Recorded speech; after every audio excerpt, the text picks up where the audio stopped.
ክቡር ድንጋይ ክፍል 2 ደራሲ ይስማዕከ ወርቁ። ውድ የሜሎክ ቲዩብ ተከታታዮች እንደተለመደው አዲስ ከሆናችሁ ሰብስክራይብ ማድረጋችሁ እንዳትረሱ። ክቡር ድንጋይ ክፍል 2። በዚህ ግቢ ውስጥ 5 ቀናት አሳልፌያለሁ። ይህንን ያክል የቆየሁበት ምክንያት ፈረንጆዋ እመቤቴ ምናልባት ብታስከትበኝ ብዬ ነው። ያ መናጢ የውሻ በሽታ እንዳይዘኝ ብዬ ከማንም ውሻ ጋር ከመደነብ ተቆጥቤ ሰነበትኩ። ትናንት ከሰዓት ከዚህ ግቢ ወጥቼ አካባቢውን ንቃኝ ነበር። ለነገሩ ብቻዬን አልነበርኩም። አካባቢው ከጀርመናዊቷ እመቤቴ ጋር ነበር የወጣ ነው። ተፈጥሮ ለማድነቅ በየቀኑ ጠዋትና ማታ ከተራራው አናት ላይ በመውጣት ቁልቁል የመመልከት ልማድ አላት። እኔም ተከትያ ተወጣና ከጥጓ ተንበል ብዬ ተፈጥሮን አደንቃለሁ። ያለሁበትን ቁርጠኛ ቦታ የተገነዘብኩት አካባቢውን ከእርሷ ጋር ሆኜ በማስተዋሌ ነው። አዎ ደቡብ ኢትዮጵያ ውስጥ ነው ያለሁት፣ ከይርጋለም ከተማ ወጣ ብሎ በሚገኝ ገጠራማ አካባቢ። እናም ትላንት ከእርሷ ጋር እስኪመሽ ድረስ በተፈጥሮ የታደለውን ይህንን አካባቢ ስናደንቅ አመሸን። የፈራሁት ብቻዋን እዚህ ተራራ አናት ላይ ብቅ ስትል ወሲብ እንደ ውሃ የጠማው ጎረምሳ አጥምዶ እንዳይደፍራት ነው። እንደ ውሻ ሳይሆን እንደ ሰው በተፈጥሮ ትንግርት ተመስጬ ባየችኝ ቁጥር በአግራሞት ትፈዝ ነበር። አበቦችን አይቼ ጨፍኜ አሸታለሁ። ለአዕዋፋቱ ዝማሬ ጆሮዬን እቀስራለሁ። ድርብርብ ደመና ያጌጠውን ሰማይ አንጋጥቼ እመለከታለሁ። የኔን እይታዎች ተከትላ እርሷም ታያለች። አንዳንዴ በጀርመንኛ ትናገራለች። ምናልባት አግራሞቷን የራሱን ቋንቋ ያክል ገርሟትና የምትገልጽለት ልሳን አጥታ ይሆናል። በእንግሊዘኛ የምትናገረውን ግን ጥርት አድርጌ እሰማታለሁ። አስገራሚ ውሻ ስትል ነበር ትላንትና። እንዲያውም በግንባሬ ፀጉሮች ውስጥ ጣቶቿን እያርመሰመሰች የኔ ጣፋጭ የኔ ቆንጆ ስትለኝ ባለቤቴ የጠራችኝ ያክል ልቤ ስንጥቅ ይል ነበር። ታዲያ በምን አንደበት ይመለስላት? ልሳነ ከልብ እንጂ ልሳነ ስብዕ የለኝ። ጀርመኖች ለውሻ ያላቸውን ፍቅር በሁለተኛው የዓለም ጦርነት ወቅት እንኳን አልዘነጉትም።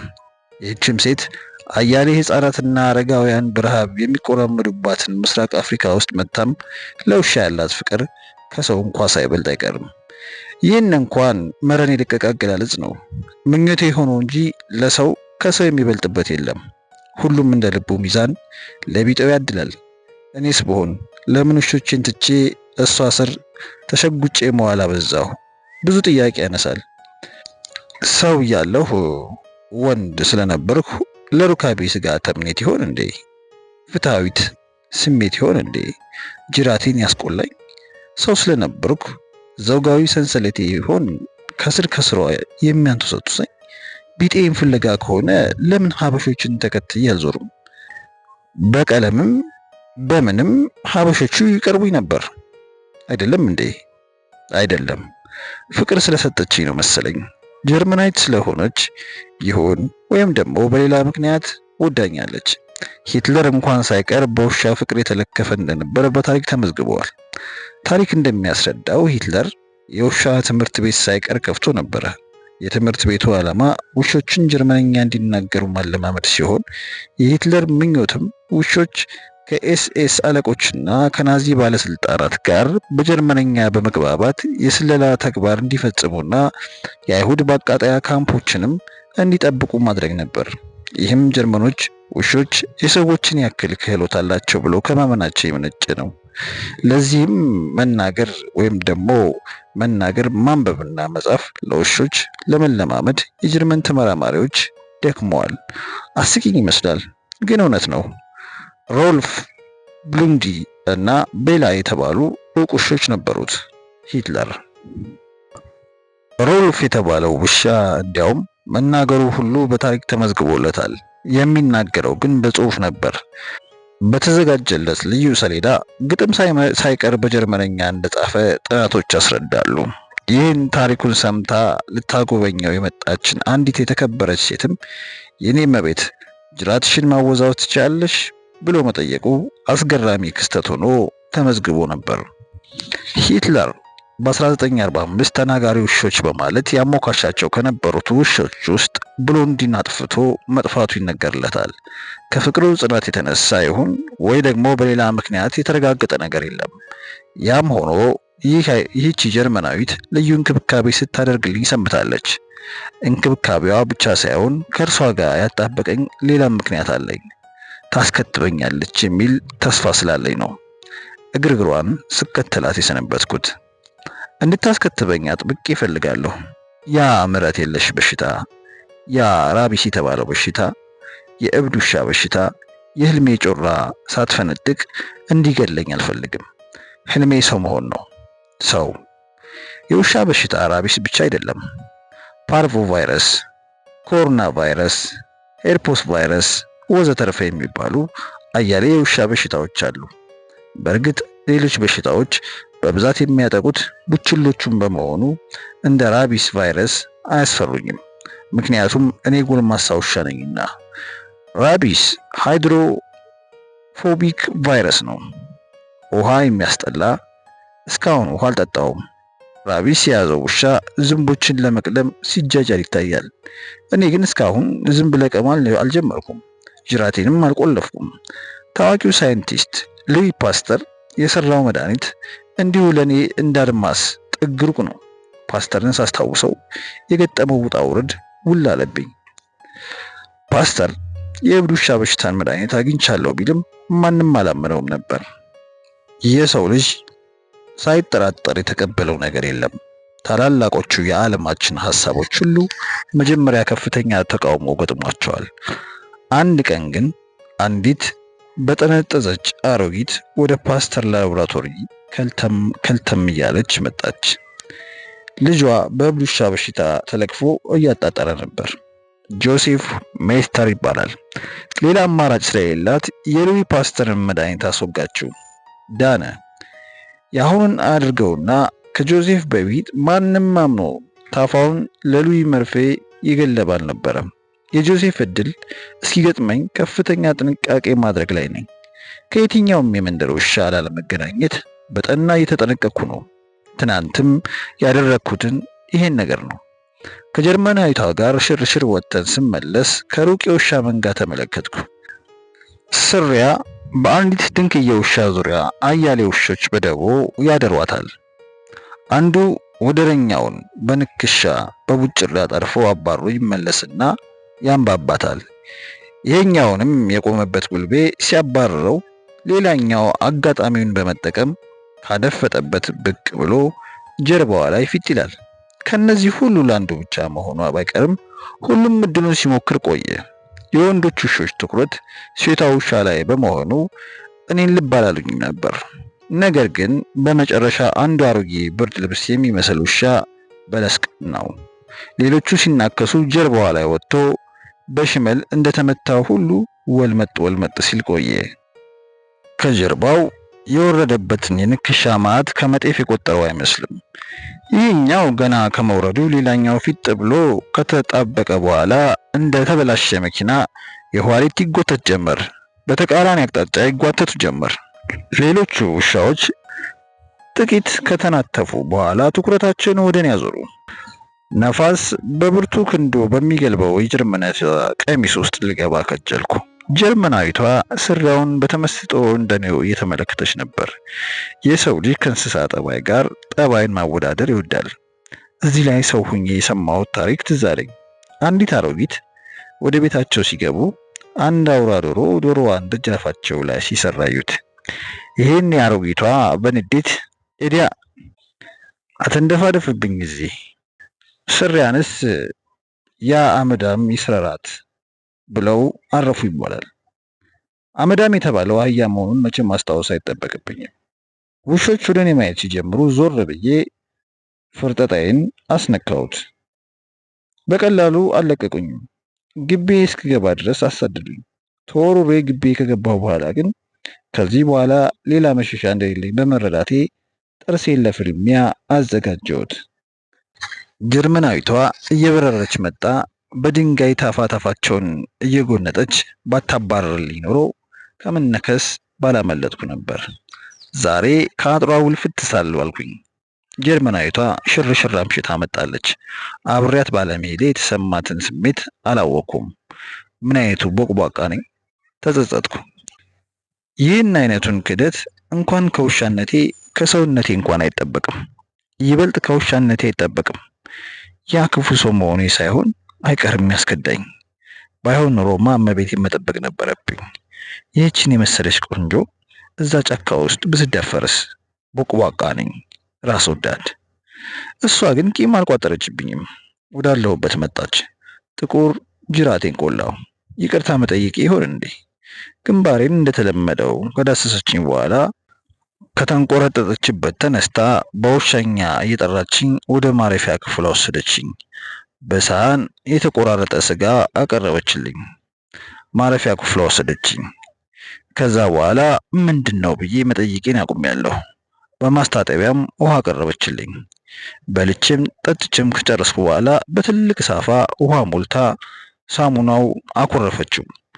ከዛ ወደ ሳፋው እንድገባ ስትጎትተኝ አላቅማማውም። እንደ ሰው ሰተት ብዬ ገባሁ። በአግራሞት ተመለከተችኝና ከውሃው እየጨለፈች ገላይን ካራሳችኝ በኋላ በብሩሽ ፀጉሬን ጥቁሩን የሆነ ፀጉሬን እያበጠረች ተባይንና አድፌን ሁሉ አራገፈችልኝ። ደረመኔን ነጩን የሳሙና አረፋ ወደ ጭቃነት ሲለውጠው ደፍታ እንደገና በንጹህ ውሃ ለቀለቀችኝ። የተባረከ አጋጣሚ! የዚህች ሴት ልጅ ላይ ባይጥለኝ ኑሮ ምን እንሆን ነበር? ግራ የገባኝ ነገር የተፈጠረው በሯን ጥርቅማ ዘግታ ወደ አልጋዋ ከወጣች በኋላ ነበር። እርቃኗን አንሶላዋ ውስጥ ከገባች በኋላ አየችኝና ፈገግ ብላ እጇን ዘረጋችልኝ። ወጥቼ አልጋዋ ላይ ቁብ አልኩኝ። ሳላመነታ ማመንታት ነበረብኝ። ግራ አለኝ። ሲባል የሰማሁት እሁድ ሊሆን ነው እንዴ? ፈረንጆች ከውሾቻቸው ጋር ተራክቦ ያደርጋሉ የሚባለው እውን ይሆን እንዴ? ሐሳቧ ምንድን ነው? ፍላጎቱ አልገባኝም። ሰው መሆኔን ያወቀች ያህል ግራ ገባኝ። ትዳብሰኝ ጀመር። አድርግ ብትለኝስ? ላደርግ ነው? የፈጣሪ ያለ ጊሌ አልጋዋ ላይ ፊት አርጋኝ ትቅበጠበት ጀመር። አንገቷን እንድስላት አስጠጋችኝ። ውሻ ባልሆን ኖሮ ልቤ ይመታ ነበር። ያስደነግጣል። ጭራሽ ውሻነቴን ሳትዘነጋው አልቀረችም። ልጨክንባት ግን አልፈለግኩም። የጋለ ሰይፍ የመሰለ ምላሴን የሚኒሊክን ብሬል በመሰለ አንገቷ ላይ አንሸራተትኩት። በሲቃ ቃሰተች። በሰውና በእንስሳ መካከል የሚደረግ ሩካቤ ወሲብ በሳይንሳዊ አጠራሩ ዙፍሊያ ይባላል። ዙፍሊያ ከእንስሳት ጋር ወሲብ የሚፈጽሙ ሰዎችም ዙስ ተብለው ይጠራሉ። ዙስ ጊሌ ከእንስሳት ጋር ግብረ ስጋ የመፈጸም ልምድ ይኖራት አይኖራት አላቅም። አሁን እየሆነች ያለችው ግን ዙስ መሆኗን እንድጠረጠር አድርጎኛል። እኔን የመሰለ ጥቁር ውሻ ሙሽልቅ አድርጋ አጥባ አልጋዋ ላይ ተላፋኝ ጀምራለች። ዙሶች ከእንስሳ ጋር የመዳራት ፍላጎት እንዴት ሊያድርባቸው እንደሚችል ለመረዳት ጥልቅ የሆነ የስነ ልቦና ጥናት ያስፈልገዋል። ሁሉም ነገር መነሻ አለው። ጊሌ ለምን ዙስ እንደሆነች ለመጠየቅ አይቻለኝም። እኔ በእርሷ ዘንድ ውሻ ነኝ። ልሳኔም የሰውን ልጅ ቋንቋ ተበጅቶ አልተፈጠረም። ምላስ፣ ላንቃ፣ ተናጋ፣ ከናፍር ገድበውኛል። ለነገሩ እንዲህ በስሜት ውስጥ ሆኗ በሰው ልጅ ቋንቋ ባናግራት አእምሮዋ ሊለቅ ይችላል። ለምን ቢባል ውሻ ሲናገር ሰምታም አይታም አታውቅምና። ፈጣሪ ይህን ኢሞራላዊ የሆነ ድርጊቷን ለመግለጽ በአፈ ውሻ የተናገራት መስሏት ሳያስቀስፋት ልትቀሰፍ ትችላለች። ጊሌ ጥልቅ በሆነ የጋለ ስሜት ውስጥ እየዋኘች ነው። በጥልቅ እሳተ ገሞራ ውስጥ የምትዋኝ መሰለችኝ። ሰውነቷ ሞቋል። ፊቷ ቀልቷል። ደረቷ ወደ ላይ ታጥፎ ጥግ ለጥግ ተጠባውቀው የተወጣጠሩና ሊፈነዱ የመሰሉ ጡቶቿ ምላሴ ጥግ አቀረበቻቸው። ጊሌ ጊሌ። ስሟ ጊሌ እንደሚባል ያወቅኩት በቀደም ዕለት ነው። ከስራ ባልደረቦቿ አንዱ የሆነው ቹ የሚባለው ቻይናዊ ሲጠራት ነው። ይህቺ ጀርመናዊ ጊሌ መባሏን የሰማሁት። ወፌፌው ቻይናዊ ቹ አፍንጫው ላይ እንደሚሰካው ነጭ መነጸሩ ከንፈሩ ላይም የጊሌ ስም ወዲያውኑ ይሰካል። ያንን ነጭ መነጸሩን ባያደርግ ኖሮ እንደ ቀዥቃዣነቱ እስካሁን ሁለት አይኖቹ በጋሬጣ ከመመንቀር አያበልጡም ነበር። ቹ ሌሊት ሲተኛ እንኳን መነጸሩን የሚያወልቅ አይመስለኝም። ማውለቅም የለበትም።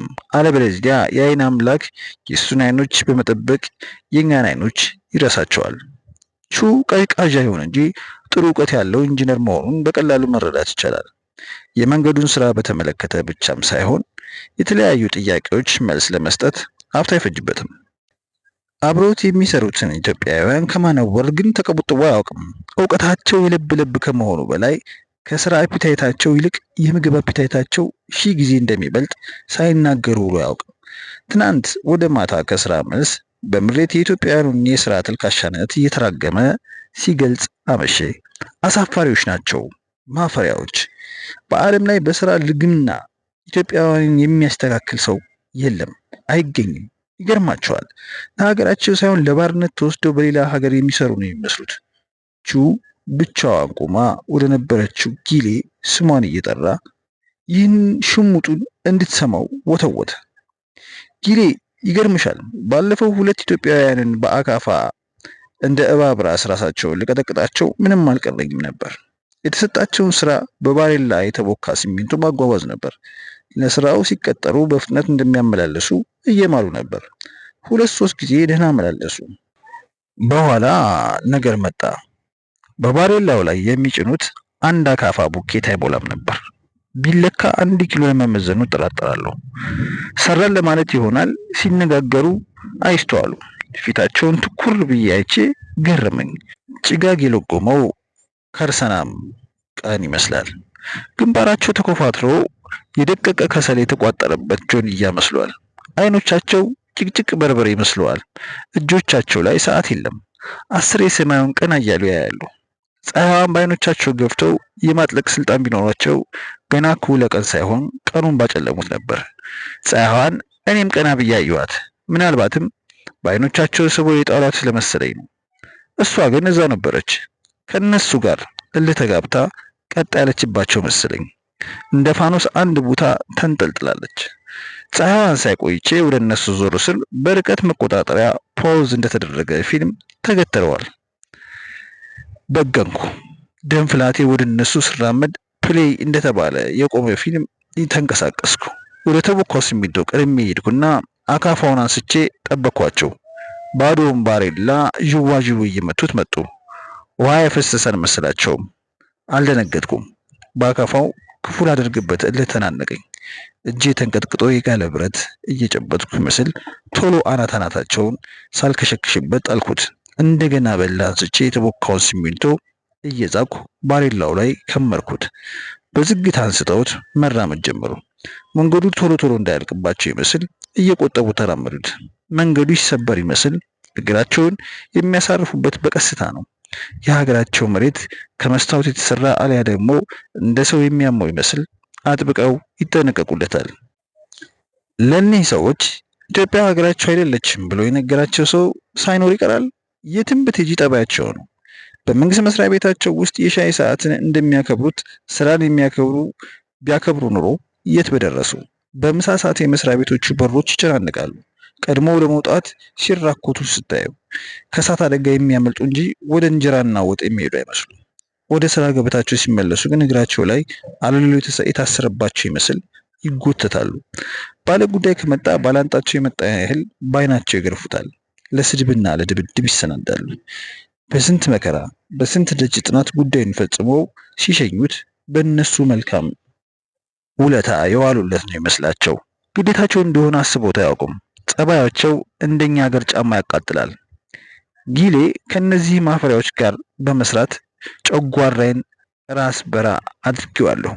ቹ በዚህ አላበቃም። ሲራገም አመሸ። ጊሌ ግን ይህን ሁሉ በጥሞና ከማዳመጥ በቀር መልስ አትሰጥም። ቹ ጊሌን ሳይወዳት አይቀርም። አለቃው ባቶ ኑሮ ብቻዋን አያሳድራትም ነበር። አሁንም ቢሆን እድሉን መሞከሩ አይቀርም ብዬ አስባለሁ። እንዲህ አንገቷንና መላ አካሏን እየላስኳት ቢደርስ ውርውርቴን ለግቶ እንደሚገለኝ ጥርጥር የለውም። ለነገ ቁርሱ አረስቶ ከማድረግ ወደ ኋላ እንደማይልም እርግጠኛ ነኝ። ጊሌ ከቹ ይልቅ እኔን እንደምትወደኝ ሊያውቀው ይገባል። ዙስ መሆኗን ማወቅ አለባት። ፊዙለስ ከእንስሳት ጋር ወሲብ በመፈጸም ሱስ የተለከፈች፣ ከሱ ለስላሳ ቆዳ የኔን የኮሰኮሰ ፀጉር የሚመቻት መሆኑን ይረዳ። አንዳንድ ሰዎች ከለስላሳ አንሶላ ይልቅ የኮሰኮሰ ብርድ ልብስ፣ ፀጉራም ኮንፈርት የሚመቻቸው በውስጣዊ የዙ ስሜታቸው ምክንያት ይሆን እንዴ? ጊኔ ከቺው አጉል ሹክሹክታ ይልቅ የኔ የማይታወቅ ማንነት ውስጥ የሚመነጭ አርምሞ የደገመው ውስብስብ ቅላጼ ሙዚቃዋ እንደሆነ ይወቀው። ቹን ፈራሁት እንዴ? ዘልዬ ጉሩምቦን ለነቀው እንዴ? ጉሩምቦን ላንቀው እንደሚችልም መጠርጠር አለበት። ከሁሉም በላይ ጊሊ ዙ መሆኗን እንዳይታወቅባት አስጨነቀኝ። የኔ ህይወት አደጋ ላይ ከመውደቁ በተጨማሪ እርሷም ዙስ በመሆኗ መገለሏ ማይቀር ነው። ከእንስሳት ጋር ግብረ ስጋ መፈጸም ጥንታዊነት ያለው ልማድ መሆኑ መታወቅ አለበት።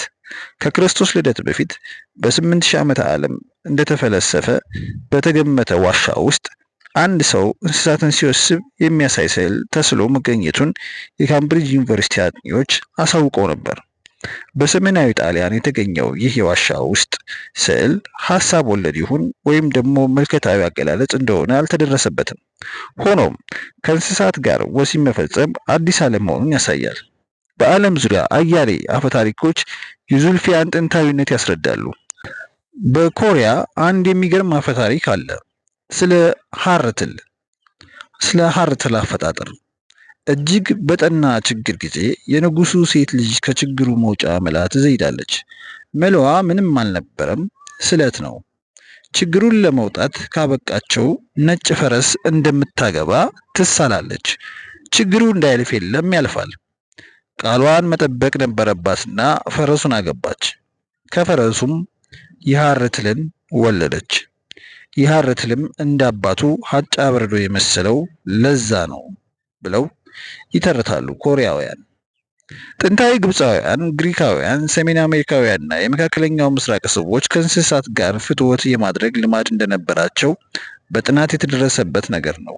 በመካከለኛው ዘመንም ቢሆን የአውሮፓ ቄሶች ሳይቀር ከእንስሳት ጋር በመዳራታቸው ክስ ቀርቦባቸው እንደነበር መዛግብት ይናገራሉ። ከህንድ ወይም ደግሞ በህንድ ሀገር ይህ ጉዳይ የተለመደ መሆኑ ይነገራል። ውሻ በመሆኔም ይሁን ለእንስሳት ቅርብ በመሆኔ አሊያ አሁን ነገሩ ስለገጠመኝ እንዲሁ እንጃ ሰው እያለው የሰማሁትና ያነበብኩት ሁሉ አንድ በአንድ እየታወሰኝ ነው። በቅርቡ አንዲት ህንዳዊት ሴት በይፋ ሰርግ ደግሳ ውሻ ማግባቷ መነጋገሪያ ሆኖ ነበር።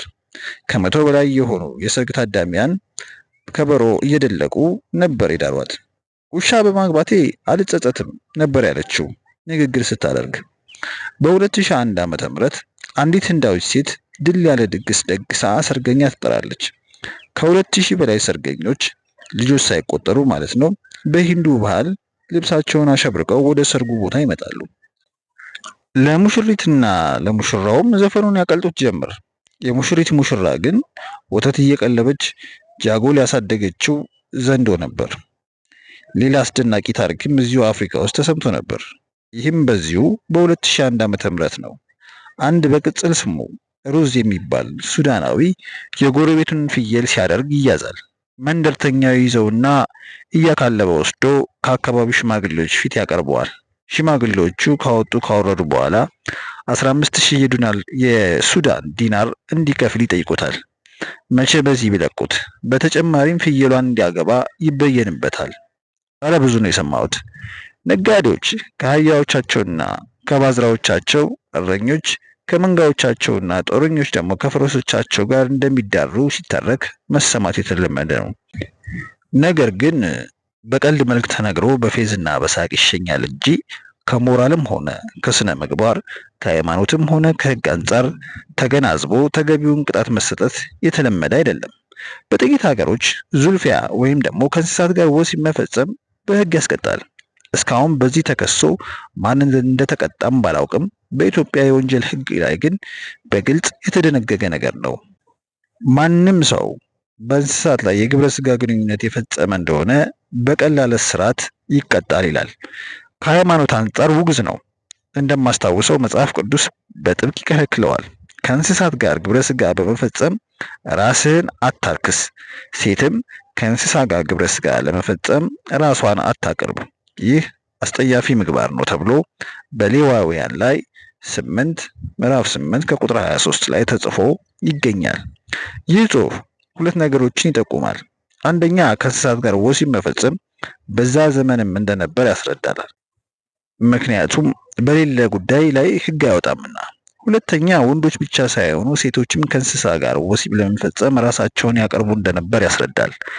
ይህ አስጸያፊ ምግባር እንደሆነ ይገስጻል።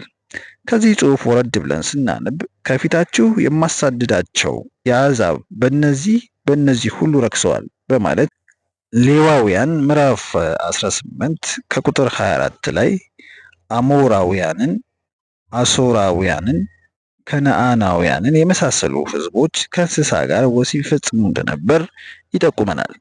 ከጤና አንጻር ሲታይ ባለሙያዎች እስካሁን ዙልፊያ የሚያስከትለው የጤና ቀውስ እንዳለ ሲያስረዱ አይታዩም።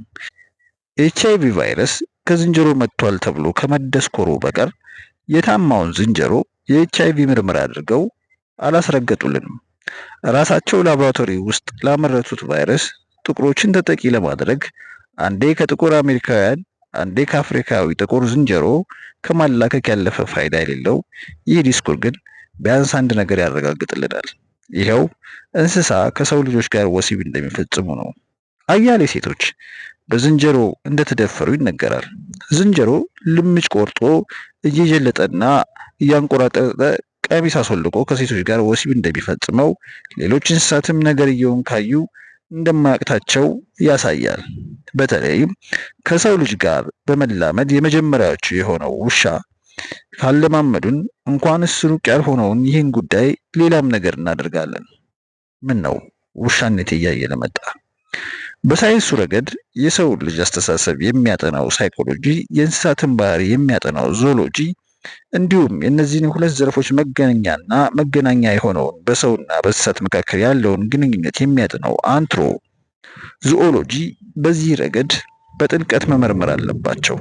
በተለይም እንስሳት ለሰው ልጅ ያላቸው ስሜትና አመለካከት በውል አልተጠናም።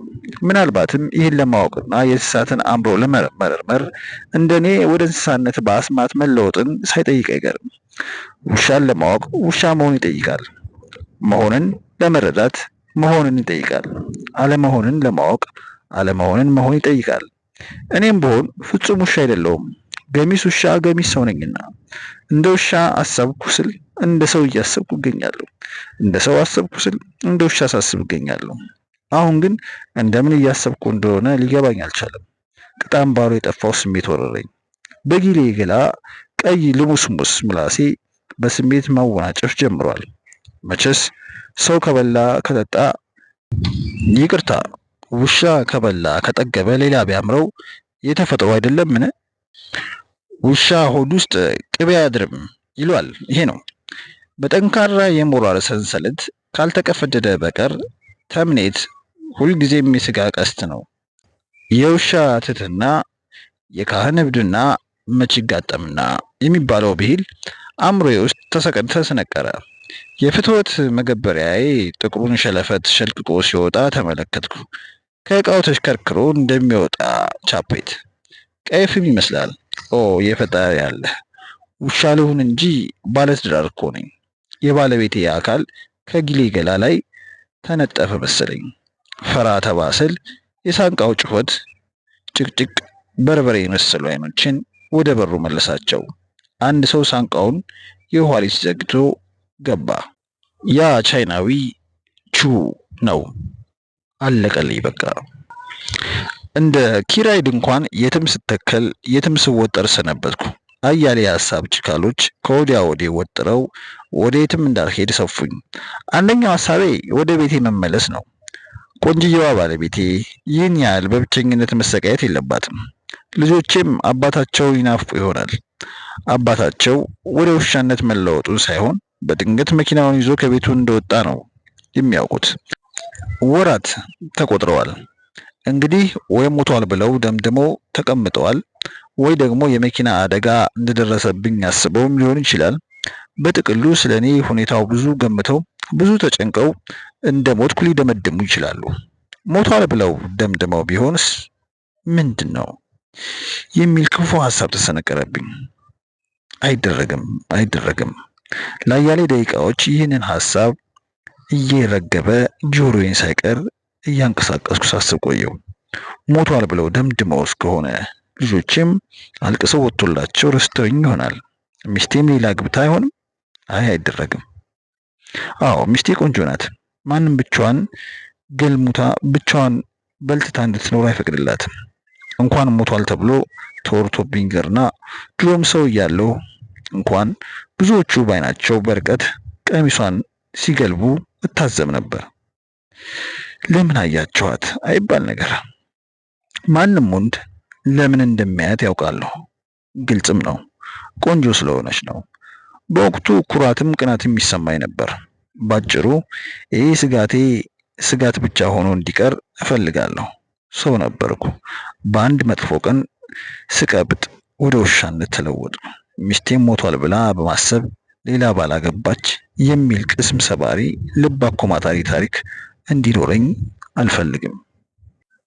ይህ ስጋቴ እየጠነከረ ሲመጣ ወደ ቤቴ ብረር ድረስ የሚል ሐሳብ የጦር አለቃ እንደተፈናጠጠበት ሰንጋ ፈረስ ይነጥቀኝ ጀመር። እንደ ዘላን እግር የወዘውዘኝ ገባ። ቤቴ ሩቅ ባይሆን ኖሮ አሁኑኑ አንዳችም ነገር ሳላስብ ሳላመነታ በር ነበር። ነገር ግን ወደ ቤቴ ለመድረስ አያሌ ኪሎ ሜትሮችን ማቋረጥ ይጠበቅብኛል። አያሌ ኪሎ ሜትሮችን ይህም ሊሆን የሚችለው በእግር ነው። ስንት ቀናት እንደሚፈጅብኝ ለማሰላሰል ሞከርኩ። ማሰቡ በራሱ ያታክታል። ወደ ውሻነት ባልቀየር ኖሮ ወደዚህ የመጣሁበትን መኪናዬን እየነዳሁ በሄድኩ። ነገር ግን አሁን ውሻ ነኝ፣ የፈረደበት ውሻ፣ በአንድ በማይታመን እውነት ውስጥ ያለው ልውጥ ፍጡር። ይህ እውነተኛ የህይወቴ ቅስም እንጂ የካርቱን ፊልም ባለመሆኑ ውሻ ሆኜ መኪና መንዳት አልችልም። ህይወት እንደ ካርቱን ፊልም ቀለም አቅም በሰጣቸው ስዕሎች ተንቀሳቃሽነት ጀብድ የሚፈጸምባት የህልም ዓለም አይደለችም። ለመሄድ የራስን ቋንጃ፣ ለመዞር የራስን ጋንጃ፣ ለመወሰን የራስን ፍርጃ፣ ለመንዳት የራስን አቅም፣ ፍሬን ለመያዝ የራስን ቅልጥም ትጠይቃለች። እረ ለመሆኑ መኪናዬስ እስካሁን ካቆምኳት ቦታ ትኖራለች? አይመስለኝም። አሁን ትዝ እንደሚለኝ መኪናዬን ያቆምኳት የአስማቱን ሙከራ ለመሞከር ወደ ጫካው ስገባ ነው። ከይርጋለም በዲላ በኩል ሞያሌ ወደሚባለው የኬንያ ጠረፍ ድረስ በተዘረጋው አውራ ጎዳና ላይ መጋራ ወደሚባለው ጫካ ስገባ እዚህ አውራ ጎዳና ላይ ጥያት እንደሄድኩ ነው የማስታውሰው። መኪናዬን ሂጄ ማየት አያስፈልገኝም። እንደማስታውሰው ሞተሯን ካጠፋው በኋላ ቁልፉን ይዤው አልወረድኩም። ይህኔ አንድ እድለኛ ይዟት ተሰውሮ ይሆናል። ወይም የኔን መሞት ባለቤቴ ለፖሊስ አመልክታ በኤግዚቢትነት ተይዛ አሊያም ለባለቤቴ ተሰጣ ሊሆን ይችላል። አሊያም በቆመችበት ቦታ እንዳለች ሙጃ በቅሎባት ይሆናል። ያም ሆነ ይህ መኪናዬ ለኔ ከዚህ በኋላ ከውሻነት እንደገና ወደ ሰውነት ካልተለወጥኩ በቀር አታስፈልገኝም። ካልነዳዋት መኪናዬን ከቅልነት የሚያስበልጣት ነገር የለም። ቅል ስል ዲዮጋን የተባለው የጥንት ፈላስፋ ቅሉን ይዞ በዓይነ ህሊናው ታየኝ። ፈላስፋው ዲዮጋን ከአንዲት ቀፎ ከምታህል ተንቀሳቃሽ ቤት አንድ ምርኩዝ ከአንድ ውሻና ከአንዲት ቅል በቀር ሀብት አልነበረው። ቅሏንም አንድ እረኛ በእፍኙ ከወንዝ ውሃ ሲጠጣ አይቶ ትርፍ መሆኗን በመገንዘቡ ጥሏታል። ውሻው ለዲዮጋን አስፈላጊው በመሆኑ ውሻዊ ኩራት ቆነጠጠኝ። ለምን አይለመዝግኝ? ለፈላስፋ ዲዮጋን በምድር ካስፈለጉት 3 ነገሮች አንዱ መሆን ቀላል አይደለም። ዲዮጋን ብዙ ያለው አላተረፈም፣ ጥቂት ያለውም አላነሰውም በሚለው ፈሊጥ የተመራ ቢመስልም እኔ ግን አገልጋይን እጁ ውሻን አፍንጫ ያኖሩታል እንዲሉ አበው ከአፍንጫዬ በቀር ብዙም ጥቂትም የለኝም። ከእንግዲህ ወዲያ መኪናዬንም እንደሌሎች ቆጥራታለሁ። እንዲያውም ለኔ በዚህ ሰዓት ከስባሪ ገል የበለጠ ንብረት በምድር ላይ አላገኝም። ሰው እያለሁ ኦጋዴን ውስጥ ይወጣል ተብሎ የሚጠበቀውን ነዳጅ በተስፋ አጠባበቅ ነበር። ሰው እያለሁ የኢትዮጵያ ቴሌቪዥን መለከት የነበረው የካድሬን ቀረቶ ለማዳመጥ ሳይሆን ምናልባትም አንድ ቀን ለረጅም ጊዜ ሲጠበቅ የነበረው የኦጋዴን ምድረ ሙቀት ብቻ ሳይሆን ነዳጅም እንደ ወተት መታለም መጀመሩን በሰበር ዜና ለመስማት ነበር። ሆኖም ይህንን ሳልታደል ከሰውነት መንደር ወጥቼ በውሻ እንቁርጢት ውሻ ቁጭት ኑሮን በመግፋት ላይ ነኝ።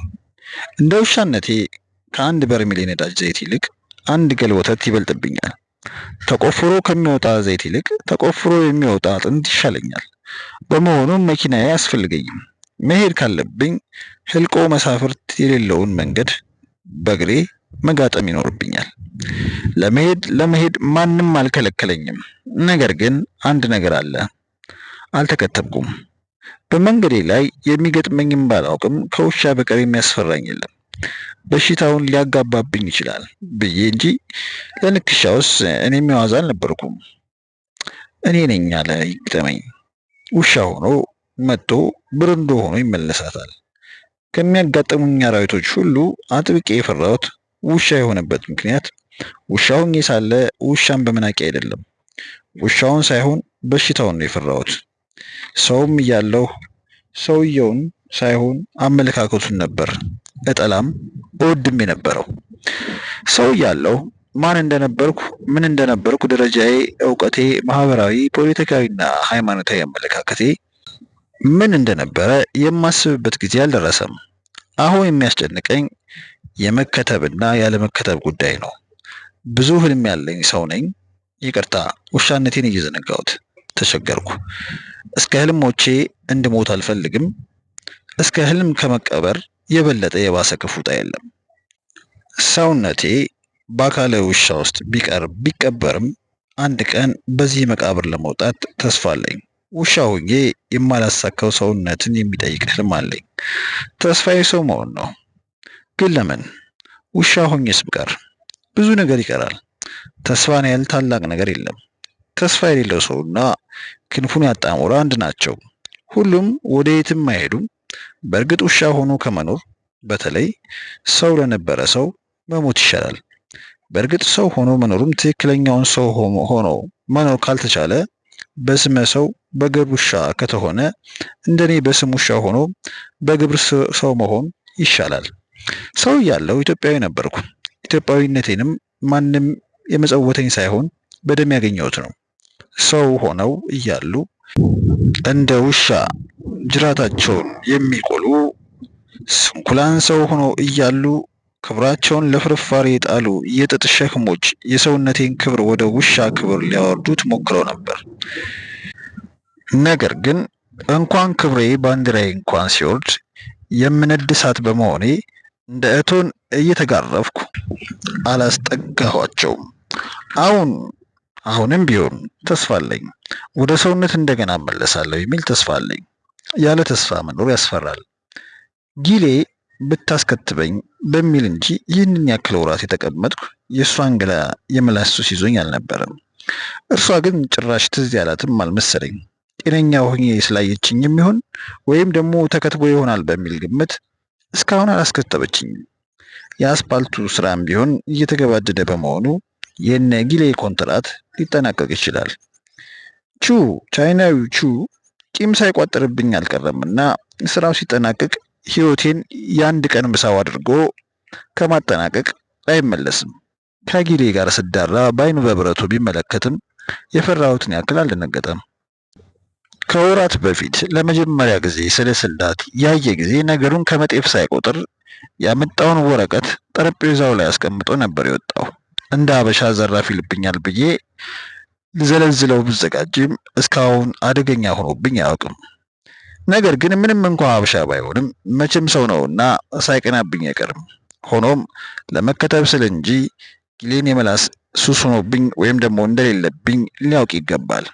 በመሄድና በመቅረት ቸኩሎ የተውጠረጠርኩትም ለዚህ ነው። በአያሌ የሀሳብ ችካሎች ተወጥሬ እያለሁም ሰው የመሆን ተስፋዬን አሰላስል ነበር።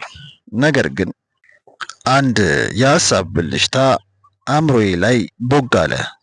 ሰው እስከሆን ድረስ ለምን ውሻ መሆኔን አልጠቀመውም ስል አሰብኩኝ። የምንሆነውን እስከምንሆን ድረስ የሆነውን መጠቀም አለብን ስልም ለመፈላሰፍ ቃጣኝ። መሆኑን መጠቀም፣ ይህን ማሰብ ቀላል ነው። መሪ ብሆን ምን አደርግ ነበር? እስረኛ ብሆን ምን አደርግ ነበር? መጻተኛ ብሆን ምን አደርግ ነበር ብሎ እንደማሰብ ውሻ ብሆን ምን አደርግ ነበር ብሎ ማሰብ ይቻላል። ውሻ ብሆን የሚለውን መሆን ለኔ ተመልሷል። ሰው ነበርኩ፣ ውሻ ሆኛለሁ። ውሻ መሆኔን ለምን ልጠቀመው የሚል ሐሳብ ከመጣልኝ በኋላ መልሱም ተከተለኝ። ሰላይ መሆን እችላለሁ። ውሻው ሰላይ የሚል ርዕስ መጣልኝና ተገልብጦ ሰላይ ውሻ በሚል ተሻሻለልኝ። ሰው ሆኜ የማላገኘውን መረጃ ውሻ ሆኜ እመነትፈዋለሁ። ከልጅነቴ ደክቼ የተደበቁ ነገሮችን የመመርመር ደግሞ የመመንቀር ጽኑ ፍላጎት ነበረኝ። አዎ ከዚህ በኋላ እሰልላለሁ። የስለላውን ውጤትም ሰው ስሆን ጥቅም ላይ አውለዋለሁ። በየጓዳው በየጎድጓዳው እየገባው የአገሪቱን ሁኔታ አጠናለሁ። ከኦጋዴን በረሃ እስከ ሰሜን ተራራ፣ ከተራ የመንደር ሚስጥር እስከ 4 ኪሎ ቤተ መንግስት ቁማር ብሰልል ማን ይጠረጥረኛል? ማንም። ውሻ ነኛ። ሰላይ ውሻ ወሰንኩኝ። ስለላይን ልጀምር ነው። ሰላይ ውሻ መረጃ ሀብት ነው የሚሉ ፈሊጥ እውነትነት አለው። ዘመኑ ዘመነ መረጃ እንደመሆኑ ከነጋዴ እስከ ብርጌዴ፣ ከመሪ እስከ ተማሪ፣ ከተመራማሪ እስከ መርማሪ፣ ከቆማሪ እስከ ኮማሪ መረጃ ይፈልጋል። ነጋዴ የቱን ገዝቶ ቢሸጠው እንደሚያዋጣው ብቻም ሳይሆን መቼ ምን ገዝቶ መቼ ምን ቢሸጥ እንዳለበት ለማወቅ መረጃ ያስፈልገዋል። የንግድ ስለላ የሚያከናውኑ ቱጃሮች፣ እሳት የላሱ ሰላዮች በየሀገሩ እንደሚያሰማሩ የታወቀ ነው። የንግድ አቅጣጫዎችን ብቻም ሳይሆን በሚቀጥሉት ዓመታት የትኛው ንግድ አዋጭ እንደሚሆን ካለው ነባራዊ ሁኔታ ተነስተው የሚተነበዩ ሊቆች ቀጥረው በሚያስተነትኑ እሳት የላሱ ነጋዴዎች መሃል ተፎካካሪ ነጋዴ ለመሆን መረጃ አስፈላጊ ነው። የኤስያ እና የአውሮፓ ኩባንያዎች የአፍሪካን ገበያ የሚሰልሉ መረጃዎችን በገፍ አሰማርተዋል። ስለዚህ እነዚህ መራጆች ኢትዮጵያ ውስጥ አያሌ የንግድ ሰላዮች የህዝቡን የጫማ ቁጥር ሳይቀር ያውቁታል። የትኛው የጫማ ቁጥር በገፍ እንደሚሸጥ መረጃው አላቸው። ይህንን ሳስብ እያንዳንዳችን አውራጣት ሳይቀር እንደተላከ ገመትኩኝ። መሪዎቻችን የመረጃ ጥም ቆራጭ ሰላዮቻቸውን በየጎርጎራው በየጉራንጉሩ አሰማርተዋል። ከሆቴል ቤት እስከ ፑል ቤት የተሰገሰጉ ሰላዮቻቸው የወሬ ስልቻቸውን ከፍተው ይወጡና ይወቅጡና ቋጥረው ያቀብሏቸዋል። ዛሬስ ምን አሉ የሚለውን መዝሙር ከተዘመረ በኋላ ከረጢቱ ይፈታል። አስፈላጊው ትንታኔ ስለ ንቦላ ለማወቅ እና እንደየሁኔታው ማርሽ እየቀየሩ ለመንዳት መሪዎቻችን ከቁማር ቤት እስከ ኮማሪ ቤት ሰላዮቻቸውን ይልኩብናል። ቆማሪ ለካርታ ያጨነቁራል። ኮማሪት የጎረቤቷ ጠላ ከእርሷ አለመብለጡን ለማረጋገጥ በጠዋቱ ቀማሽ ትልካለች። ቀማሽ ሰክሮ በዛው ካልቀረ መረጃውን አግኝታ የእሷ ከቀጠነ ጠላዋን ድፍድፍ ታልሳለች፣ ከወፈረም ታቀጥናለች። በማቅጠንና በማወፈር ውድድሩን ካልተወጣች የኮመራ ተቀናቃኟ በክስረት ከውድድር እንድትወጣ የሐሜት ሚሳኤሏን ትወነጭፋለች። የገሪት ጠላ እኮ ጉርጥ ተገኘበት ብላ ታስወራባታለች። ያም ሆነ ይሄ ዘመኑ የመረጃ ዘመን በመሆኑ ያለ መረጃ የሚጓዝ ሰው ያለ መሪ የሚራመድ እውር ነው። እውሩ ወደ ገደል ይገባል ወይ ተጋጭቶ ይቆማል። ስለዚህ ውሻነቴን ለስለላ መጠቀሜ ተገቢ ነው። ሰው ሆኜ የማላገኘውን መረጃ ውሻ ሆኜ ለመንተፍ ዝግጅቴን አጠናቅቄያለሁ። መሪዎቻችን ተመሪውን እንደሚሰልሉ ተመሪውም እነሱን የመሰለለ እድል እንደሚያገኝ በእኔ በኩል አግኘዋለሁ። የመረጃ ትንሽ የለውም። 4 ኪሎ ቤተ መንግስት ድረስ በመግባት የመሰለል እድል አለኝ። ውሻ ነኝና በአጥሬ መግባት እድሌ የሰፋ ነው። እኔን ውሻ እንጂ ሰው ነው ብሎ ሊጠረጥር የሚችል የቤተ መንግስት ጠባቂ እንደማይኖር እርግጠኛ ነኝ። ለየትኛውም የአጋዚያ ወታደር እኔ ጥቁር ውሻ እንጂ የተከበርኩ ሰው መሆኔን ለማወቅ መለኮት ካላገዘው በቀር አይችልም።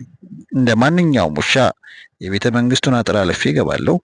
ቤተ መንግስቱ ቀሐስ የሚለውን ምህጻረ ቃል በተተየበባቸው የብረት ዘንጎች የታጠረ መሆኑን አስታውሳለሁ። ሰው እያለሁ በቤተ መንግስቱ በኩል ሳልፍ የጎሪጥ ቤተ መንግስቱን ገርምሜ ሳላይ ያሳለፍኩትም ቀን አላስታውስም። የማላስታውሰው በብረት ዘንጎቹ መካከል ያለውን ርቀት ነው። ወደዛው ስድረስ የማየው ይሆናል። በብረት ጦሮቹ መሃል ያለው ክፍተት ውሻ ማስገባት የሚችል ከሆነ ነገሩ ይቀልልኛል። ይህ ሳይሆን ቢቀርስ? የባለስልጣናቱ ውሃ የመሰሉ መኪኖች እየፈሰሱ ሲገቡ ላጥ ብዬ በበር በኩል መግባት እችል ይሆን? ወይስ ይህ አደገኛ ሙከራ ስሞክር የአንድ አጋዚ ጥይት ማምለጫዬን ብሎ ቢያስቀረኝስ? የተከፈለው መስዋዕትነት ተከፍሎም ቢሆን ይህ እቅዴ መሳካት አለበት። የስለላ ስራ ጠንካራ ዲሲፕሊንና አሸናፊነት ስነ ልቦናን ይጠይቃል። ጉልበትን ብቻ ሳይሆን ሕይወትን መሰጠትንም ይጠይቃል። ሁሉንም ለመስጠት ዝግጁ ነኝ። ምክንያቱም ጊዜ የለኝም። በአስማት ወደ ውሻነት ከተለወጥኩ ወዲህ እድሜ የውሻ እድሜ ሆኗል። በአፋጣኝ ወደ ሰውነት ካልተለወጥኩ ሞት በየሰከንዱ እየቀረበኝ ነው። ነገር ግን እንደገና ወደ ሰውነት መመለሻውን አስማት ላውቀው አልቻልኩም። አእምሮዬ እንደ ጥቅምት ሰማይ ጥርት ብሎብኛል። ወደ ሰውነት ከመመለሻው አስማት ውስጥ ትዝ የሚሉኝ ሁለት ቃል ብቻ ናቸው። እነዚህ ሁለት ቃል በመናገር ደግሞ ሰው መሆን አይቻልም። ሙሉውን የአስማቱን ቃል ሳላጓድል ማወቅ አለብኝ። መጀመሪያ ወደ ውሻነት የተለወጥኩ ሰሞን ወደ ሰውነት መመለሻውን አስማት ለማስታወስ ሳምጥ ነበር። ነገር ግን ሳታረግዝ እንደምታምጥ ሴት ምጥ ብቻ ሆኖ ቀረብኝ። ተስፋ መቁረጥ በመጀመሪያም ወደ ሰውነት የመመለስ ጥረቱን ትቼ ውሻነቴን ወደ መቀበል ሐሳብ አዘንብያለሁ። ማንነትን መቀበል የውዴታ ግዴታ ነው። ውሻ ነኝ። ውሻነቴን ግን በከንቱ አላባክነውም። ማንነትን መቀበል ብቻ በቂ አይደለም። ማንነትን መጠቀም የሚለውን ሐሳብ ሊሰመርበት የሚገባ ነው። ውሻነቴ ለስለላ ለመጠቀም ማሰቤ ተገቢ ነው። ስለላዬን ከ4 ኪሎ ለመጀመር መወሰኔም ጥሩ ውሳኔ ለመሆኑ አልጠራጠርም። ሁሉም ነገር ከጭንቅላት መጀመር አለበት። ትዕዛዝ ሁሉ ከላይ በመሆኑ ታችኛው የላይኛው ነጸብራቅ ቢሆንም ዱካው የላይኛው ነው። ዱካውን እናውቀዋለን። ቁጥሩም የላይኛው ጫማ ቁጥር ነው። ላይኛውን ጠለቅ ብሎ ማወቅ ረቂቅነትን ይጠይቃል። የአሳ ግማቱ ከጭንቅላቱ እንዲሉ የአሳውን ደህንነት ማወቅ የሚቻለው ጭንቅላቱን በማሽተት ነው። የታችኛው አካሉ የጭንቅላቱ ሰለባ ነውና ሁላችንም የጭንቅላታችን ሰለባዎች ነን። ለማሽተት ደግሞ ውሻን ያህል ፍጡር የለም። እገባለሁ። 4 ኪሎ እገባለሁ። 4 ኪሎ ውስጥ ከ20 በላይ ውሾች እንዳሉ ሰምቻለሁ። ውሾቹ የጠቅላይ ሚኒስትሩ ባለቤት ውሾች ናቸው አሉ እንደሰማሁት ከሆነ። እነዚህ ከተለያዩ የውጭ ሰዎች በስጦታ መልክ የተበረከቱላቸው ውሾች ዘናጭ ኑሮ ይኖራሉ አሉ። ዝንጥንጥ ብለው በውሃና ሳሙና እየታጠቡ ረብጣ ገንዘብ እየፈሰሰበት የፈረንሳይ ሽቶ ይርከፈከፍባቸዋል አሉ። ቀናሁ። ብቀናስ ምን አለ? እንኳን የውሻው ሰውስ ቢሆን ውሻቸውን ባረገኝ ብሎ ቢመኝ ይፈረድበታል። ሌላው ቀርቶ ቤተ መንግስቱን የሚጠብቀው አንድ የአጋዚ ወታደር እንኳን በዚህ ቢቀና አይፈረድበትም። ምክንያቱም የወታደሩን ጣቶች የ4 ኪሎ ውርጭ ሲያኮማትራቸው፣ የሴትዮዋን ውሾች ግን ጅራት ድሎች ሲቆልፋቸው ነፋስ ከሚያወዛውዘው ዛፍ ስር ተቀምጠው ካልታዘቡ በቀር ቸኩሎ መፍረድ አይገባም። በየቀኑ አያሌ ህፃናት በረሃብ በሚሞቱባት ሀገር መምራት እንቅልፍ ባያና ያዞር ይሆናል ብዬ አስብ ነበር። 20 ውሾች ይዞ የቤተ መንግስቱን ግቢ መዞር የሚያስችል ጊዜ ይሰቀል ብዬ ገምቼም አላውቅም ነበር። ይህ ድርጊት የሚያስታውሰኝ እዛው ቤተ መንግስት ውስጥ የዛሬ 40 ዓመት ገደማ ይኖሩ የነበሩት አፄ ኃይለ ሥላሴ ነበሩ። ንጉሱ አንድ ሉሉ የሚባል የጃፓን ዝርያ የሆነ ውሻ ነበራቸው አሉ። ሉሉ በንጉሱ አልጋ ላይ እስከ መተኛት ሙሉ ስልጣን የነበረው ድንቅ ውሻ ነው። ሉሉ ከንጉሱ ጫማ ስር አይጠፋም። ከንጉሱ ጋር በምን ቋንቋ እንደተግባቡ ባላውቅም ሉሉ ልዩ ተልእኮውን ይወጣ ነበር። አላግባብ የሚንጠራሩ መኳንንትን የማዋረድ ስራውን በአግባቡ ይወጣ ነበር። በታሪክ ተመዝግቦለታል። ሮጦ ከመኳንንት ጫማ ላይ ይሸናል። ንጉሱ በልዩ የቋንቋ ሂድና እገሌ ጫማ ላይ ይሽናል ብለው ይልኩታል። ልኩን አሳየው የሚል ትዕዛዝ ሳይሰጡት አይቀርም። የተሸናበት የተከበረ ሰው ውሻውን ረግጦ የማባረርም ሆነ በውሻው ድርጊት ተከፍቶ የመታየት መብት የለውም። የሚከተለውን መዘዝ ይገምታል። ጫማ ላይ ተሸና ብሎ ፊቱን ያጠቆረ መኮንን ዳግመኛ ሉሉ አይሸናበትም። ምክንያቱም ሁለተኛ ወደ ቤተ መንግስት የመግባት ተስፋው የለውምና። ንጉሱ በሉሉ በኩል የመኳንንቱን ስነ ልቦና ካወረዱ በኋላ ቀጣዩ ተግባር ይከተላል። ሉሉ በየመኳንንቱ ጫማ ላይ በተጸዳዳ ቁጥር የዞረ በሐር ጨርቅ የውሻውን ሽንትና ኩስ የሚያጸዳ የፈረደበት ሎሌ አለ። ለስሙ ከሚኒስተር ማዕረግ የማይተናነስ ስልጣን ያለው ጠራጊ የመጥረግ ስራ ብቻ ሳይሆን የሚሰራው የመረጃ ስራም ነበረው።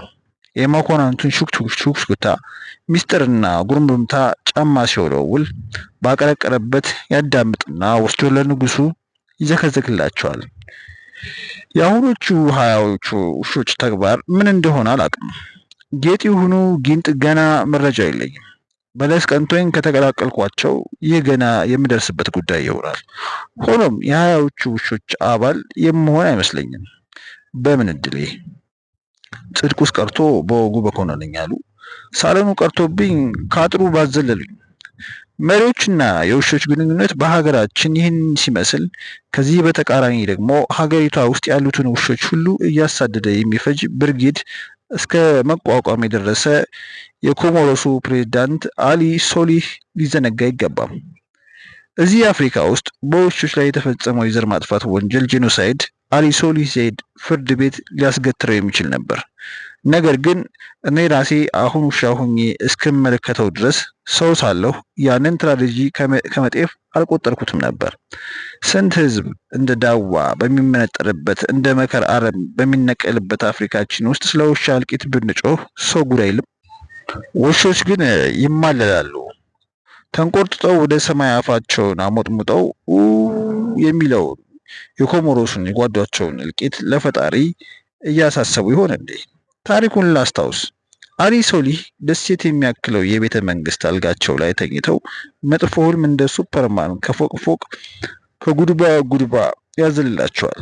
ሰፊው አልጋ ጠባቸው። ህልሙ በድንቃ ድንቅ ድርጊት የታጀበ ትንፋሽን የሚያቋርጥ ነበር። አንድ ድንክ አንበሳ በሚመስል ውሻቸው የታጀበ ሰውዬ ፕሬዝዳንት ሶሊህን ያሳድዳቸዋል። የውሻው የሾሉ ክራንቻዎች የሶሊህን ጅማቶች ሊበጥሱ ከባታቸው ሲሰነቀሩ ፕሬዝዳንቱ ባተው ከህልማቸው ይባንናሉ። ፕሬዝዳንቱ ይህ ግብ ግብ ህልም መሆኑን ያወቁት በላባቸው እየዋኙ ከነቁ በኋላ ነበር። ህልሙን ለማባረር ብራንዲያቸውን ቀርተው ከጨለጡ በኋላ አንድ አዋጅ ያወጣሉ። የፕሬዝዳንቱ አዋጅ በመላ ኮሞሮስ የሚገኙ ውሾች በአስቸኳይ እንዲረሽኑ ጥብቅ ትዕዛዝ የሚሰጥ ነበር። በነጋታው የወጣቶቹ ውሻ ገዳይ ብርጌድ ተቋቁሞ በዛው ዕለት በመቶዎች የሚቆጠሩ ውሾች አለቁ። አገዳደሉ ናዚዎች በእስራኤሎች ላይ እንደፈጸሙት የግድያ ስልት ማገዶ ቆጣቢ እንዲሆን ተደርጎ በጥቂት ማገዶ ብዙ ውሻዎች እንዲሞቱ ተደረገ። አይ አፍሪካ! ስንት ጅሎች እስከ መቼ አጃጅሉ ሲሆን! ጅሎቹ ሱፍ ደቅነው በፕሮቶኮል ተጠብቀው ሲታዩ ለለሰብ ሱፐር ሂውማን ይመስላሉ። እነሱ ያለ እነሱ አዋቂ ያለ አይመስላቸውም። እኛም የሚያውቁልን ይመስልናል። ውስጣቸው ግን ባዶ ባዶ መሆኑን የኮሞሮስ ውሾች ተገንዝበዋል። በህልም ባዩት አንድ ተናካሽ ውሻ ምክንያት አዋጅ አውጥተው መላ ሀገሪቱን ውሻ ፕሬዝዳንት ሶሊህ ጨርሰዋል። ይህ ድርጊት የሌሎችም ጓዶቻቸው መገለጫ ነው። ለጥቂት ደቂቃዎች ጸለዩ። የውሻ ጸሎት። የኛውንም ሰውዬ በህልማቸው ውሻ እንዳያባረራቸው ጸለይሁላቸው።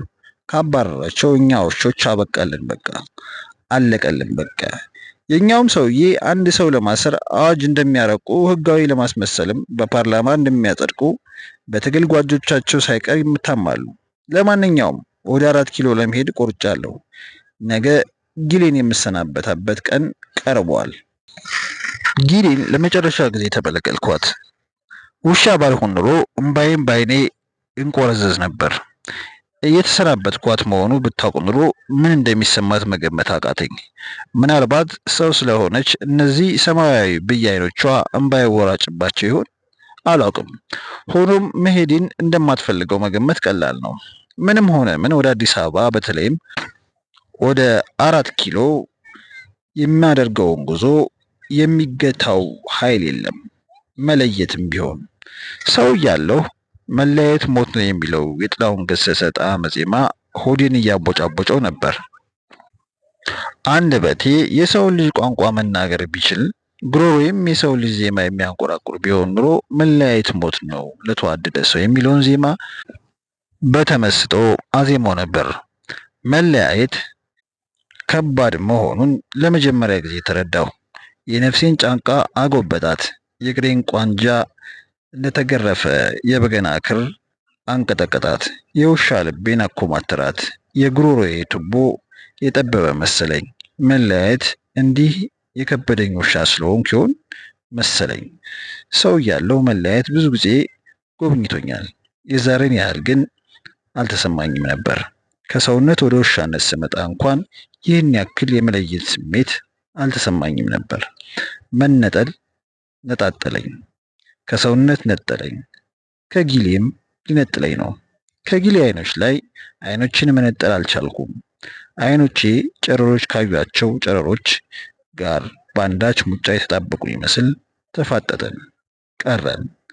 የጊሌ አይኖች እንደ ልማዳቸው ቶሎ ቶሎ ቢርገበገቡም እይታዋን ከኔ ላይ ሳታነሳ ቆየች። ጠዋት ስለሆነ ጊሌ በጌጠኛ በርጩማ ላይ ከደጃፍ ተቀምጣ ፀሐይ የሞቀች ታስተውለኛለች።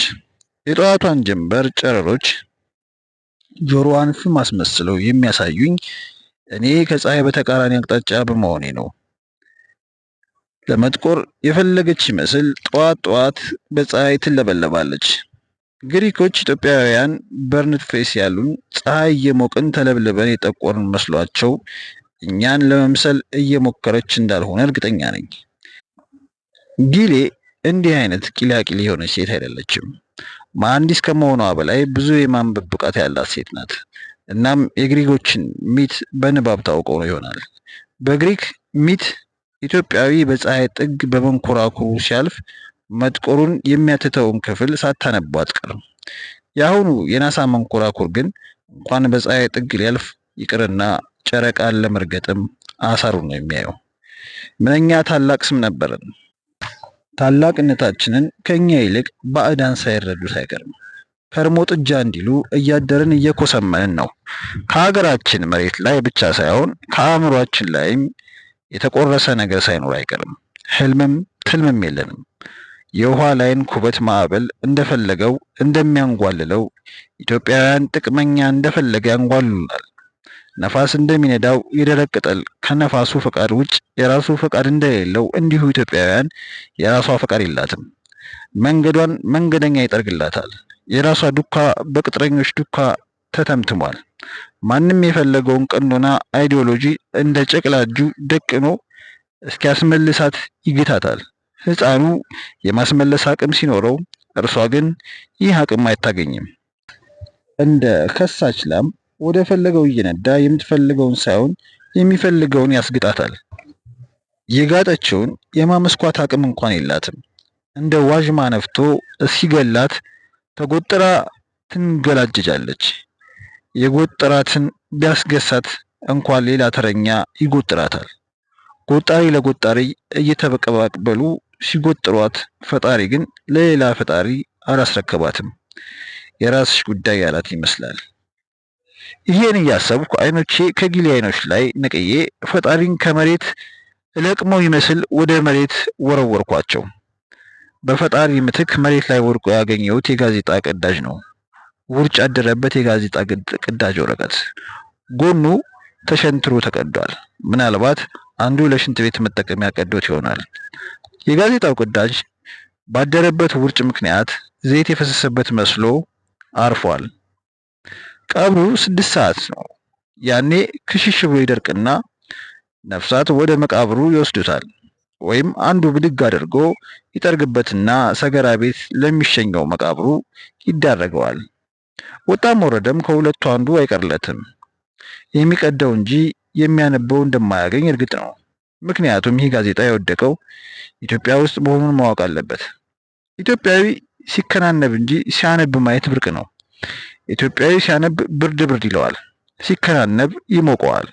የቆዳው ብርሃን እንጂ የአእምሮ ብርድ አጥንቱን ዘልቆ አይሰማውም። ጥቂት ሰምቶ ብዙ ማውራት እንጂ ብዙ አንብቦ ጥቂት ማውራት፣ ብዙ አውቆ የቻለውን ማሳወቅ እንደማይችል የተደረገ ይመስላል። የቅዳጁ ጋዜጣ ዕጣ ፈንታ ከሰገራ ቤት ከማስታወስ ወይም ደግሞ ከመስታወት አያልፍም። እኛ በብዛት ጋዜጣን ለመስታወት መወልወያ እንጂ ለአእምሯችን መወልወያ ስንገዛ አይታይም። ሆኖም ጋዜጣው ዝቅ ብዬ ለማንበብ ስሞክር አስደንጋጭ ዜና አየሁኝ። የቅዳጁ ጋዜጣ ፊደላት እንደ ኢትዮጵያና ኤርትራ ከሁለት ሲገመሱም የዜናው መልእክት ለመረዳት አላዳገተኝም። ፊደል ገጣጥሜ ያነበብኩትን ዜና ተረድቼዋለሁ። በጥቅሱ ዜናው የሚገልጸው ከፍተኛ ብይን ስለተከናነቡ የፖለቲከኛ እስረኞች ነው። ማን ምን ያህል ዓመት እንደተቀጣ፣ ማን የሞት ፍርድ እንደተፈረደበት ዜናው ይተነትንና የዜናነት አጉራውን ዘሎ ትንበያ ያስቀምጧል። ከዜናው ይልቅ ያስደነገጠኝ ትንበያው ነው። ትንበያው የተፈረደባቸው የፖለቲከኛ እስረኞች ይቅርታ ጠይቀው ሊፈቱ እንደሚችሉ የሚጠቁም ነው። ይቅርታ የሚለው ቃል አስደነገጠኝ። ለመጀመሪያ ጊዜ ነው። ይቅርታ ቀልድ ነው እንዴ? ጠያቂውስ ተጠያቂውስ በህዝብ ላይ በለበጥ እስከ መቼ ይላላጣሉ? ይቅር መባባሉ መልካም ሲሆን ይቅርታ ተገን በማድረግ በህዝብ ላይ መጫወት ግን እስከ ወዲያኛው ያቃቅራል። እንደ ጉሽ ጠላ ጉሮሮ የሚፍቅ ቆይቶ አናት የሚያርቅ የስላቅ ይቅርታ እስከ መቼ እንጋታለን? ለዚች ሀገር በሀቅ ተሟግቶ ለሀቅ ተጠልቶ ለሀቅ ተገርፎ ለሀቅ ተገርፎ ለሀቅ ታንቆ የሚሞትላት ሰው ማን ይሆን? ተናደድኩ። ውሻ ባልሆን ኖሮ ብዙ ሰው ሳደብ ነበር። ከታገልኩ መታገል አለበለዚያ አርፎ መቀመጥ እንጂ ህዝብን ይቅርታ በሚል የዘመኑ ፎርጅድ ቃል ማታለል ምን ይባላል? እየባሰ እየነደደኝ መጣ። ጭንቅላቴ ቢወዙትበት እስኪያፈላ ድረስ ጋለ። አንጎሌ እንደ ንፍሮ ሲንፈቀፈቅ ታወቀኝ። ለዚች ሀገር እንደ ማንዴላ ከሁለት አስርት ዓመታት በላይ የሚታሰርላት ማን ነው? ኢየሱስን አስረው በርባንን በይቅርታ የሚለቁት ፌዘኞች እስከ መቼ ያላግጡብናል? አይሆንም ስል በውስጥ ያሻፈረኛልኩኝ። ከተፈረደባቸው የፖለቲከኛ እስረኞች ውስጥ አንዳንዶቹ በአይነ ህሊናዬ ታዩኝ። አያደርጉትም ስል ደመደምኩ። መታሰራቸውን አልመኝም። የነሱ ጭንቅላት እንኳን ለዓመታት ለሰዓታት እንኳን እንዲታሰር አልመኝም። ሆኖም ፎርጅዱን ይቅርታ ጠይቀው እንዲወጡ አልሻም። ትውልዱን ቲያትር ተመልካች አድርገው ሊተውኑበት አይገባም። እስከ መቼ በፖለቲካ እንጀራቸውስ ይበላሉ? እስከ መቼ በፖለቲካ ነፍሯቸውን ይቀቅላሉ? ህዝቡን እስከ መቼ የእድር ነፍሯቸውን ይቅማል? ብጣቂውን ጋዜጣ በህሊና የጠየቅኩት አልመለሰልኝም። ጥርሴን አፋጨው። እስከወደቀበት አፈር ቅሜ አላመጥኩት። አኝኬ አጥብቄ ተፋሁት። ጊሌ አይኖቿን ጎልጉላ ተመለከተኛለች። ኦ ማይ ጋድ ዩ ካን ሪድ አለች። በመጨረሻ ባነበብኩት መናደዴ ሁሉ ሳይገባት አልቀረም። እኔ ግን አልመለስኩላትም። መመለስም አልችልም። አንደበቷ አንደበቴ አይደለምና። ይልቁንም በዚሁ ንዴቴ ተገፍቼ ጥያት ለመፈትለክ አሰብኩ። አዎ ለመጨረሻ ጊዜ የጊሌን አይኖች አየኋቸው። ተፈትልኬ ግቢውን ጥዬ ወጣሁ። አላስቻለኝም። ከራኩ በኋላ ወደ ኋላ ዞርኩ። እንደ ሎጥ ሚስት የጨው ሐውልት መሆን ነበረብኝ። ጊሌ ግን እንደ ዛር ውልብ ብላ ተከትላኝ ከግቢው አጥር ወጥታ ኖሯል። ርቄያለሁ። አትደርስብኝም። ወደ አዲስ አበባ ጉዞዬን ጀምሬያለሁ። እንደ ጉግስ ሽመል ወደፊት ተወረወርኩ። 5 ኪሎ ሜትር ያህል እያለከለኩ ተወነጨፍኩ። ኋላ ይርጋለም ከተማ ወደ ቀኝ ትቻት ላልፍ ስል ቆምኩ። ወደ ከተማዋ ገብቼ ትንሽ ለመቀላወጥ አሰብኩ። ካልቀላወጥኩ ከ4 ኪሎ ቤተ መንግስት ለመድረስ አቅም አይገኝም።